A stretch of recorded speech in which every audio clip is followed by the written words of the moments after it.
services. A round of applause, please.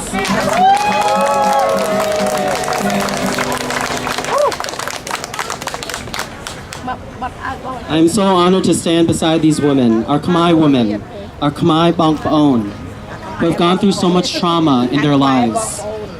And yet they come here and they sing and they chant and they stand by their community members. So thank you.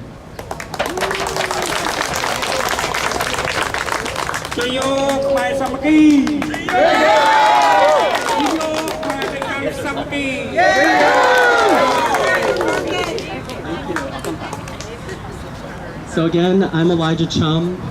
I'm really privileged and honored to be here and to be working for the Center for Empowering Refugees and Immigrants to talk about mental health, to talk about the stigma and shame that plagues our community, that it is hard for us to talk about PTSD. It is hard for our elders to recount their stories of the Khmer Rouge, of the Khmer Kraham. It's hard to talk about these issues. It's hard to heal these wounds. How do we talk about depression in our community? How do we talk about anxiety, flashbacks, nightmares? So at CERI, this is what we do. We address the trauma that is haunting our people. Because if we do not address these traumas, intergenerational trauma happens. Intergenerational trauma is what we see today, that the unhealed wounds of our parents will get passed down to us, that this cycle of violence will continue on to the next generation. And the folks that are being deported and the folks that are being detained were the babies that were born in the refugee camps, the babies born in the labor camps of the Khmer Kraham, of Khmer Rouge. They're born in 1975 to 1981, and some were born before that. But we know in mental health that trauma lives in the body, that the body keeps score, that these babies did not have a childhood, that then when they came here, they were then resettled into very low income, very violent neighborhoods we still live in, like East Oakland, West Oakland, Tenderloin.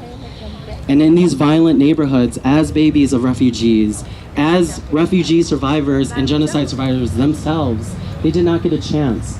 They did not have teachers that understood trauma. They did not have teachers that understood our language and our culture. They did not have community centers like the Center for Empowering Refugees and Immigrants. They had nothing. They had parents that were traumatized, that told them that they were lucky to be in America. They were told that they had to man up. They were told to not share their emotions, to keep it inside. But we know that keeping those things inside is a cancer in our community. It's a cancer to our bodies, and it's hurting us.